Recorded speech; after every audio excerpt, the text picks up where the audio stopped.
الحمدللہ رب العالمین والصلاة والسلام علی سید الانبیاء والمرسلین وعلی آلہ واصحابہ اجمعین الی یوم الدین۔ الحمدللہ آج 7 اپریل 2019 کو سنڈے کے دن علمی و تحقیقی مجلس نمبر 57 میں ہم انشاءاللہ تعالی باقاعدہ طور پر کوسچن آنسر سیشن کا سلسلہ شروع کریں گے۔ آج انشاءاللہ تعالی ہمارے ندیم ریاض بھائی مجھ سے 1 to 1 سوالات کریں گے انشاءاللہ تعالی۔ جی ندیم بھائی۔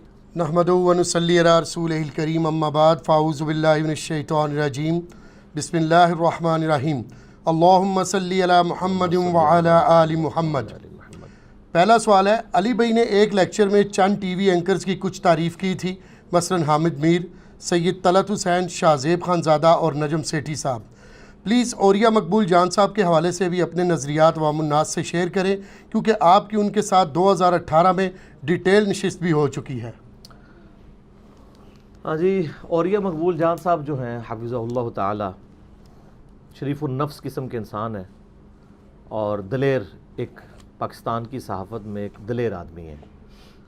یقیناً جن لوگوں کے آپ نے نام لیے، میں پاکستان کے پوائنٹ آف ویو سے چند جو دلیر جو صحافی ہیں ان میں سے ان کو سمجھتا ہوں۔ جی، چاہے حامد میر صاحب ہوں، چاہے شاہ زیب خان زادہ ہوں، اور نجم سیٹھی صاحب تو ماشاءاللہ ایک سمجھ لیں اس میں جینیس پرسنالٹی ہیں۔ جی، باقی جو ان لوگوں کے ساتھ میرے ریلیجن کے پوائنٹ آف ویو سے اختلافات ہیں وہ اپنی جگہ ہیں، یا ان کے بعض اوقات کسی ادارے کے بارے میں کوئی ان کی رائے سامنے آتی ہے، وہ ایک الگ بات۔ جو بھی کسی کی ایکسپرٹیز ہیں اس کی تعریف کرنی چاہیے۔ صحیح۔ انہی میں سے ایک top of the list personality اس اعتبار سے وہ اوریہ مقبول جان صاحب کی ایک شخصیت ہے، حفظہ اللہ تعالی۔ آپ کو پتہ ہے پاکستان میں چند لائق ترین لوگوں میں سے ایک آدمی ہے، بیوروکریٹ بھی رہے ہیں بہت بڑے، اور مذہبی اسکالر بھی ہیں، دین کا بھی ان کو کافی علم ہے ماشاءاللہ تعالی۔ اور ہمارے میڈیا کے اندر جب کبھی بھی اسلام کے اوپر اٹیک ہوتا ہے کسی بھی فارم کے اندر، چاہے وہ سود کے حوالے سے کوئی ایشو آ جائے، کوئی بے حیائی کے پوائنٹ آف ویو سے کوئی چیز سامنے آ جائے، چاہے وہ حرمت رسول صلی اللہ علیہ وآلہ وسلم کا کوئی معاملہ آ جائے، یا پاکستان کی جو ایک دینی اساس ہے اس پہ حملے کی باری آئے، تو ایک ہی شخص آپ کو 1 مین آرمی کے طور پہ اگر میڈیا میں نظر آتا ہے نا، تو وہ اوریہ مقبول جان صاحب ہے حفظہ اللہ تعالی۔ مجھے کئی معاملات میں ان سے اختلاف بھی ہو سکتا ہے، لیکن یہ ایک ان کی بہت بڑی خوبی ہے۔ پچھلے سال 22 فروری 2018 کو وہ جیلم تشریف لائے تھے، ان سے بڑی ڈیٹیل ملاقات بھی ہوئی تھی الحمدللہ۔ میں اس کی تفصیلات بعد میں سامنے رکھوں گا، پہلے میں تھوڑا سا اس کا سیاق و سباق آپ کے سامنے رکھ دوں تاکہ انٹرسٹ کے پوائنٹ آف ویو سے چیزیں سمجھ آ جائیں۔ ہماری یہ جو علمی مجالس ہیں اس کا سلسلہ تو بہت بعد میں شروع ہوا ہے۔ ہماری پہلی مجلس جو تھی وہ ہوئی تھی 18 مارچ 2018 کو، تو چونکہ یہ ملاقات اس مجلس سے پہلے ہوئی تھی، لہٰذا میں نے اس ملاقات کے جو اندر ڈسکشن ہوئی اس کو پبلک کے سامنے نہیں رکھا تھا۔ کچھ تصاویر آئی تھی سوشل میڈیا کے اوپر، لیکن اب چونکہ دوبارہ سے ایک اس طرح کے ایشو اٹھنے شروع ہوئے تو میں نے اس سوال کو پھر انٹرٹین کر لیا تاکہ میں اس میٹنگ کے پوائنٹ آف ویو سے بھی چیزیں سامنے لوگوں کے رکھ دوں جو میری اوریہ مقبول جان صاحب حفظہ اللہ تعالیٰ کے ساتھ ہوئی تھی۔ ملاقات کی جو یہ ساری سیٹنگ ہوئی، اس میں جو آپ سمجھ لیں پیش قدمی تھی وہ اوریہ صاحب کی طرف سے ہی تھی۔ ہمارے یہاں جہلم کے اندر ایک تنظیم مغلیہ ہے جہلم کی بنی ہوئی، جی، جو کہ مغل برادری سے جو لوگ تعلق رکھتے ہیں، چاہے وہ مرزا ہوں، بیگ ہوں، چغتائی ہوں، ان کی ایک انہوں نے دنیاوی اعتبار سے ایک بیٹھک کا سلسلہ بنایا ہوا ہے۔ تو چونکہ اب میں بھی بیسیکلی ایک مغل خاندان سے تعلق رکھتا ہوں، تو وہ کسی والے سے مجھے بھی بیچ میں داخل کرنے کی کوشش وقتاً فوقتاً کرتے رہتے ہیں، تو میں چونکہ اس طرح کی پھر میٹنگز میں اوائڈ ہی کرتا ہوں جانا، بہت کوئی مجبوری ہو جائے۔ تو وہ ندیم مغل بھائی، ایک تو یہ ندیم ریاض بھائی ہیں نا، ایک ندیم مغل بھائی بھی ہیں ہمارے، وہی ماشاءاللہ مواحد ہیں۔ تو انہوں نے یہ تنظیم مغلیہ کا ایک پروگرام کرنا تھا، اس کے اوپر ظہیر الدین بابر کے اوپر، جو یہاں پہ پائنیئر تھے۔ اس پوائنٹ آف ویو سے انہوں نے انالیسس کیا کہ ہم کسی ایک نیشنل لیول کی پرسنالٹی کو بلائیں جو تاریخ کے اوپر بھی عبور رکھتی ہو، اس کا مذہبی بیک گراؤنڈ بھی ہو، پھر موجودہ حالات و واقعات کو بھی وہ جانتا ہو، پھر وہ ایک ٹی وی میں بھی ایک سیلیبریٹی کے طور پہ جانا جاتا ہو، تو یہ ساری کی ساری کوالٹیز کسی ایک بندے میں اگر یکجا تھیں تو وہ اوریہ صاحب تھے. تو انہوں نے ان سے رابطہ کیا کہ آپ ہمیں ٹائم دیں. تو اوریہ مقبول جان صاحب نے ان کو یہ کہا کہ میں جہلم آؤں گا لیکن ایک شرط کے اوپر، کہ انجینئر محمد علی مرزا صاحب سے آپ نے میری ملاقات ارینج کرنی ہے. تو وہ خیر پھر پیرلل میں انہوں نے یہاں پہ بھی کوششیں شروع کر دیں. میرے والد صاحب کے ذریعے اپروچ کیا، جی پروگرام میں آنا ہے. میں تو پہلے انکار کر چکا تھا، لیکن بعد میں اب چونکہ یہ معاملہ ایسا آیا کہ مجھے مجبوراً اس پروگرام میں جانا پڑ گیا. تو ویسے اس کے بعد میں نے ایک اور پروگرام بھی ان کے ساتھ کیا تھا، وہ پبلک کی خیر خواہی کے لیے. اس میں میں نے بالکل قائمم بالقسط انصاف کے اوپر قائم ہوتے ہوئے میں نے جو سچی بات ہے وہ پبلک کے سامنے رکھی تھی. وہ میرا یوٹیوب کے اوپر ایک کلپ ہے، اسلام میں خاندانی پہچان. بعض لوگ اس معاملے میں بہت غلو کرتے ہیں، وہ اس بنیاد کے اوپر نہ اپنے آپ کو سپیریئر سمجھتے ہیں، دوسروں کو نیچا کرتے ہیں، اور بعض خاندانی پہچان کو چھپا لیتے ہیں. یعنی اگر کوئی ارائی ہے تو وہ اپنے آپ کو سید ڈکلیئر کر دے گا، کوئی جاٹ ہے تو وہ اپنے آپ کو ملک ڈکلیئر کر دے گا، تاکہ وہ یعنی پبلک میں ذرا تھوڑا اپنی پہچان ہو. اس حوالے سے تو قرآن و سنت میں سخت وعیدیں آئی ہیں. وہ میں نے ساری کی ساری چیزیں اس کلپ کے اندر بیان کی تھی. وہ جسے شوق ہے تو وہ کلپ دیکھ لیں. اسلام میں خاندانی پہچان انجینئر محمد علی مرزا لکھیں تو وہ کلپ کھل کے سامنے آ جائے گا. تو وہ تنظیم مغلیہ کا ایک پروگرام تھا جس میں میں نے وہ ایڈریس کیا تھا. اور وہاں پہ یعنی لوگ تو ایکسپیکٹ کر رہے ہوں گے کہ میں کوئی خاندان مغلیہ کے فضائل و برکات بیان کروں گا، تو ایسا نہیں ہوا. ظاہر ہے ہم سے تو کوئی بندہ ایکسپیکٹ نہ کرے. ہم تو وہ بات کریں گے جو بالکل سچ پہ مبنی ہے، چاہے وہ دینی معاملات سے ریلیٹڈ ہو چاہے دنیاوی معاملات. صحیح. کیوں؟ کیونکہ نام ہے وابی، نام ہے بابی، میں ہوں مسلم علمی کتابی. تو یہاں پر بھی یہی مسئلہ ہوا. اسی دوران اوریہ مقبول جان صاحب نے میرے ایک آفس کے بڑے قریبی کولیگ تھے، ابھی بھی ہیں، سید مسلم شاہ. میری اور ان کی جوائننگ اکٹھی ہے. وہ الیکٹرانکس کی فیلڈ میں انجینئر ہیں. اس وقت انہوں نے داڑھی نہیں رکھی ہوئی تھی، بعد میں انہوں نے ماشاءاللہ داڑھی رکھی اور بڑے پریکٹسنگ، جو اس کو آپ پریکٹسنگ سمجھتے ہیں، ہمارے نزدیک تو بغیر داڑھی والے بھی وہ پریکٹسنگ ہی تھے.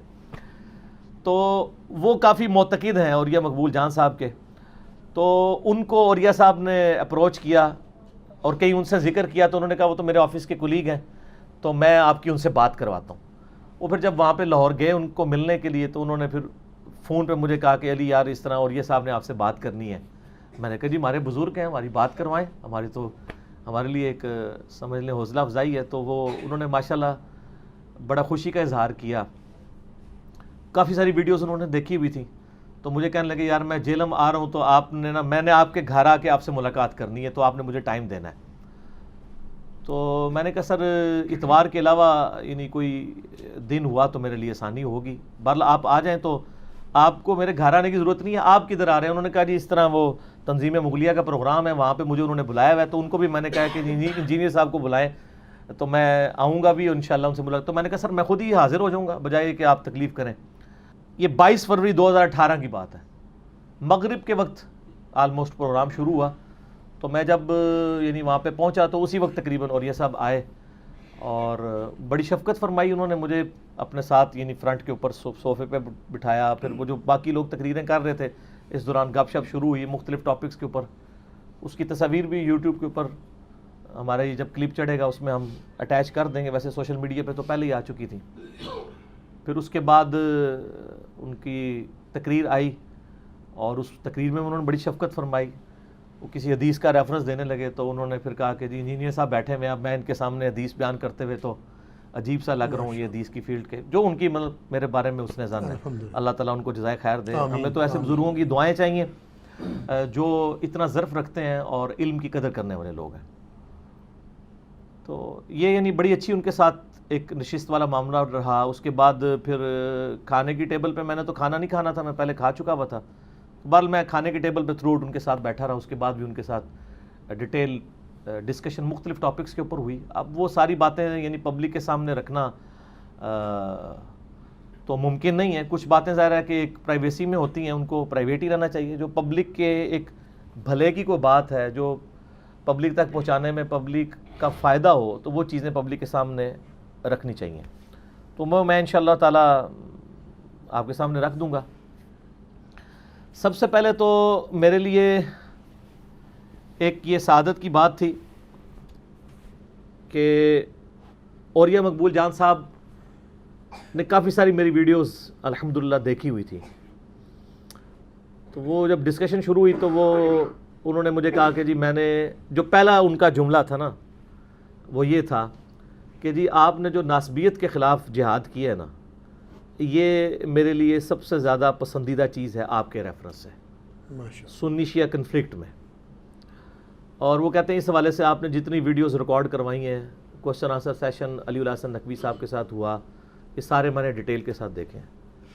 پھر انہوں نے بتایا کہ جی آپ کی وجہ سے مجھے مولانا اسحاق صاحب کی ویڈیوز دیکھنے کا بھی موقع ملا, جو آپ نے ان کا 40 کوسچنز والا ایک انٹرویو کیا تھا, وہ کہتے ہیں میں نے وہ بھی دیکھا. پھر کہتے ہیں میں شیخ زبیلی زئی صاحب کو نہیں جانتا تھا, تو آپ کا جو انٹرویو ہے ان کے ساتھ 100 کوسچنز وہ میں نے دیکھے, مجھے بڑے پسند آئے. پھر وہ کہنے لگے جی کہ مولانا مودودی رحمہ اللہ تعالیٰ کے حوالے سے انہوں نے ڈسکشن کی کہ میں ان کو ایک ماڈرن دور کے اندر ایک ایسا اسکالر سمجھتا ہوں کہ جو مسلمانوں کے لیے ایسٹ ہے, خصوصاً جو تفہیم القرآن انہوں نے لکھی اور خلافت و ملوکیت کتاب کی انہوں نے بہت تعریف کی.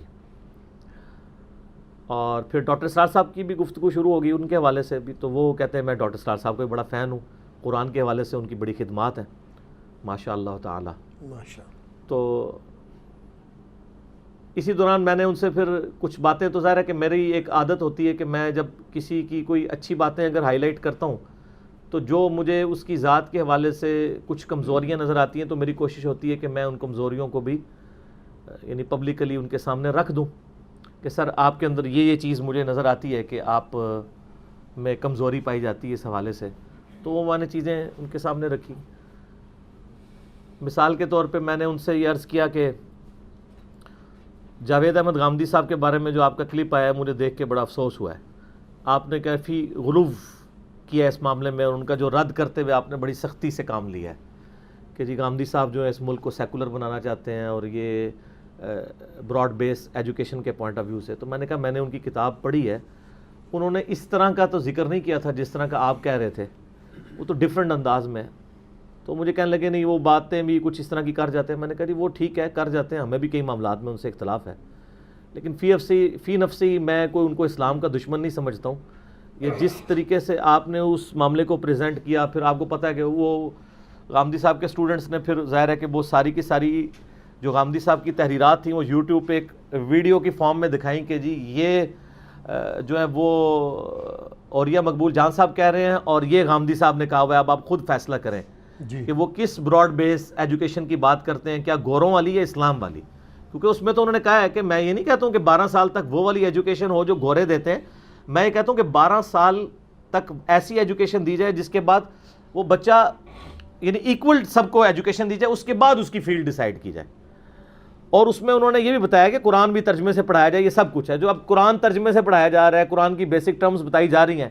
تو اب یہ کہنا تو ظلم ہے کہ یہ براڈ بیس ایجوکیشن ویسی ہے جیسا کہ یورپ اور امریکہ میں دی جاتی ہے, تو وہاں تو وہ بنیادی طور پہ قرآن تو نہیں ترجمے سے سارا پڑھایا جاتا. جی غامدی صاحب کا موقف یہ ہے, اور میں اس معاملے میں ان کے ساتھ بھی ہوں, کہ 12 سال تک کسی بچے کو تمام چیزوں کی تعلیم دینی چاہیے. آپ جرمنی میں چلے جائیں, آپ آسٹریلیا میں, یورپ میں, امریکہ میں, وہاں پہ پورا ایک سسٹم ہے.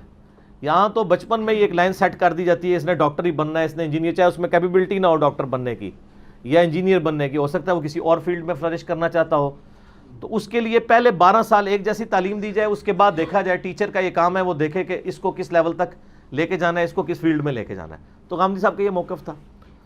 تو وہ خیر میں نے ان سے عرض کیا, میں نے کہا یہ مجھے چیز آپ کی پسند اس حوالے سے نہیں ہے, میں نے اپنا پوائنٹ آف ویو ان کے سامنے رکھ دیا.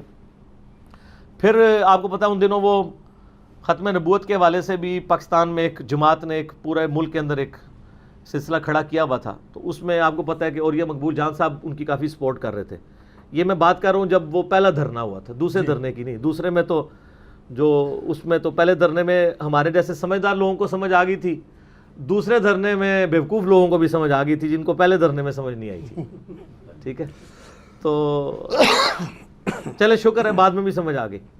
تو ان دنوں وہ پہلا دھرنا والے معاملات تھے. میں نے کہا جی آپ جس طریقے سے یہ معاملات لے کے چل رہے ہیں, آپ کو پتہ ہے کہ آپ ایسے, وہ کہتا نہیں میں تو کاز کو سپورٹ کر رہا ہوں. میں نے کہا جی ختم نبوت کی کاز میں ہم آپ کے ساتھ ہیں, لیکن ایک شخص ختم نبوت کی کاز کے اوپر اسی زبان سے نبی صلی اللہ علیہ وآلہ وسلم کا مبارک نام لیتا ہے اور پھر اسی زبان سے وہ ننگی گالیاں نکالتا ہے, اور آپ پھر اس شخص کو اس طریقے سے سپورٹ کرتے ہیں تو آپ اس کی کاز کو سپورٹ کریں، لیکن ساتھ ہی ساتھ یہ ایمانداری ہے کہ اس کی گالیوں والا جو عنصر ہے اس کو کنڈیم بھی کریں.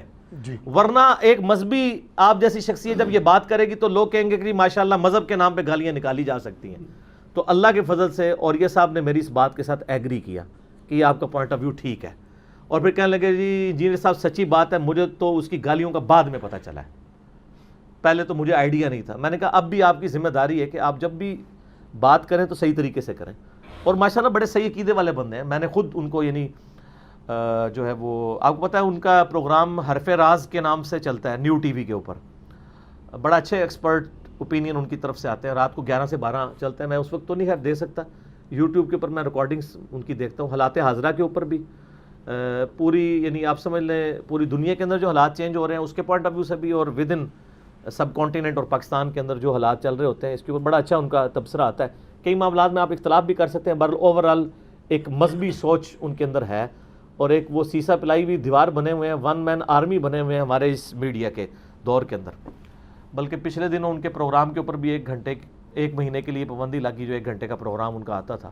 پھر خیر پابندی اٹھا لی گئی، وہ بھی کوئی اتنی خاص وجہ نہیں تھی، بس خام خواہ لوگوں نے غصہ نکالنے کے لیے ان کے ساتھ کیا. تو پھر وہ سوشل میڈیا پہ ان کے کلپ آنا شروع ہو گئے تھے. تو بہرحال عقیدہ ان کا بالکل درست ہے، مواحد ہیں. بلکہ انہوں نے جن دنوں وہ دھرنے کو سپورٹ کر رہے تھے نا، تو ان دنوں انہوں نے بڑی پیاری بات کی، خود ہی بولا انہوں نے اس ویڈیو کے اندر کہ یہ لبیک یا رسول اللہ نعرہ بالکل درست ہے. میرا بھی اس کے اوپر آپ یوٹیوب پہ ایک کلپ دیکھ لیں کہ یہ لبیک یا رسول اللہ اگر اللہم لبیک کے مقابلے پر نہ ہو اور کوئی اس کے پیچھے عقیدہ غلط نہ ہو تو یہ تو صحابہ کرام کہتے تھے. بخاری مسلم سے کہ یہ حدیث میں نے پیش کی ہیں، وہ آپ یوٹیوب پہ جا کے لکھیں لبیک یا رسول اللہ پہ عقیدہ انجینئر محمد علی مرزا، تو میرا کلپ کھل جائے گا. تو انہوں نے کہا کہ یہ ہمیں اس سے کوئی اختلاف نہیں ہے، البتہ کوئی المدد یا رسول اللہ تو نہیں وہ کہہ رہے نا کہ جس پہ ہم ان کے اوپر شرک والا معاملہ کریں. وہ تو لبیک کا کہہ رہے ہیں اپنی ایک محبت کے اظہار کے لیے، ان کو مدد کے لیے نہیں پکار رہے. تو یہ جملہ ان کا کافی ہے اس بات کو بتانے کے لیے کہ ان کا عقیدہ ایاک نعبد و ایاک نستعین کے اوپر الحمدللہ کامل ہے. یہ میں نے یہ نہیں، میں نے جب یہ چیز ان سے خود سنی تھی، ملاقات سے پہلے ہی سن چکا تھا، تو میرے دل میں ان کے لیے ایک محبت کا جذبہ پیدا ہوا کہ ماشاءاللہ ان کا عقیدہ جو ہے وہ موحدانہ ہے الحمدللہ. تو میں نے یعنی چیزیں ان کے سامنے کافی ساری اس حوالے سے ڈسکشن کی، اور وہ مانے بھی، اور انہوں نے انڈورس کیا کہ ہاں یہ باتیں اس طرح نہیں، ایسے جو ہے اس معاملے میں یہاں پر غلو ہوا ہے. اور میں آپ کو بتاؤں وہ دلیر آدمی ہے. کسی شخص کی دلیری چیک کرنے کا طریقہ یہ ہوتا ہے کہ وہ ہر معاملے میں آپ کو انصاف کے اوپر کھڑا ہوا نظر آئے گا، ایک طرف ٹلٹ نظر نہیں آئے گا. جس طرح ہمارا عموماً آپ دیکھیں الیکٹرانک میڈیا کسی معاملے میں ایک چینل ایک طرف ٹلٹ ہوتا ہے، دوسرا چینل دوسری طرف. ایک چیز ہے جس کی طرف آپ کو ٹلٹ ہونا چاہیے، اور وہ ہے آپ کا دین اور انصاف. اس کے اوپر وہ الحمدللہ میجارٹی کیسز میں قائم رہتے ہیں. جب کبھی بھی یعنی عورتوں کی یہ بے حیائی والا معاملہ آ جائے، مرد و عورت کے اختلاط والا ایشو آ جائے، تو وہ اسلام کو سپورٹ کرتے ہوئے اس کے خلاف بولتے ہیں. آپ سب لوگ گواہ ہیں اس کے اوپر. اسی طریقے سے حرمت رسول کا ایشو آ جائے، اس حوالے سے بولتے ہیں.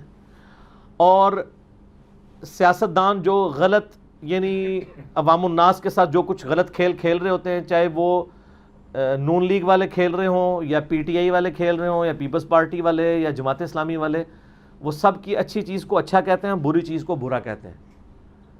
جب کبھی وہ ایک پارٹی کو سپورٹ بھی کر رہے ہوں نا، اس میں جب غلط چیز آئے تو اس کو غلط کہتے ہیں. اور اس سے بھی بڑھ کے جب مسنگ پرسنز کا ایشو آیا تو یہ ان کے اوپر ٹیسٹ تھا بہت بڑا کہ مسنگ پرسنز کے ایشو میں وہ کیا پوائنٹ آف ویو اڈاپٹ کرتے ہیں. تو میں یعنی مجھے بڑا یعنی حیرانگی ہوئی اور خوشی ہوئی کہ انہوں نے اس معاملے میں بھی بالکل جو قرآن و سنت کی تعلیمات ہیں اس کے اوپر وہ کھڑے ہوئے کہ بھی ماورائے عدالت نہ تو آپ کسی کو قتل کر سکتے ہیں اور نہ آپ کسی کو جو ہے وہ قید میں ڈال سکتے ہیں. عدلیہ کے سامنے لا کے پروڈیوس کرنا چاہیے. اسلام جو ہے جوڈیشری کی حکمرانی میں یقین رکھتا ہے، اور اس میں انہوں نے یعنی ریاستی اداروں سے بھی اختلاف رائے کیا. اور اب تو اللہ کا فضل ہے کہ آہستہ آہستہ ہمارے اداروں کو بھی، ہمارے پولیٹیکل لیڈرز کو بھی یہ چیزیں سمجھ آ رہی ہیں کہ ہمیں جوڈیشری کی حکمرانی کو لے کے چلنا چاہیے. انصاف کا نظام اسی صورت میں قائم رہ سکتا ہے. اگر آپ نان اسٹیٹ ایکٹر سے یہ توقع کرتے ہیں کہ وہ پاکستان کے آئین کے تحت قومی دھارے میں آ جائیں، تو پھر ریاستی اداروں کو بھی چاہیے کہ وہ پاکستان کے آئین کے تحت قومی دھارے کے اندر رہیں. جی. جو چیز آپ خود کریں گے وہی آپ کسی کو دعوت دے سکتے ہیں نا. صحیح. اور یہاں پہ میں سیکولرز کو بھی ایک میسج دوں گا کہ یہ جو لوگ تلے ہوئے ہیں نا پاکستان کو ایک سیکولر سٹیٹ بنانے کے اوپر, ان سے بھی کہوں گا کہ آپ بھی بڑے یعنی آئین کی حکمرانی کی بات کرتے ہیں جب ریاستی اداروں کے خلاف آپ بولتے ہیں, اور اس میں بعض اوقات آپ غلوب بھی کرتے ہیں, بعض اوقات آپ صحیح بات بھی کر رہے ہوتے ہیں. تو آپ یہ یاد رکھیں کہ پاکستان کا آئین پھر اسلامی جمہوریہ پاکستان ہے. یہاں پہ اگر آپ ایسی کوشش کریں گے کہ اسلام کو یہاں سے نکالنے کی کوشش کریں تو آپ بھی پھر آئین کے ساتھ غداری کر رہے ہوں گے. تو ایسے معاملے میں پھر آپ کے ساتھ بھی ہم کھڑے نہیں ہوں گے. تو میں یعنی پیورلی سیکولرز کو کنڈیم بھی نہیں کرتا ہوں اور پیورلی ان کو سپورٹ بھی نہیں کرتا.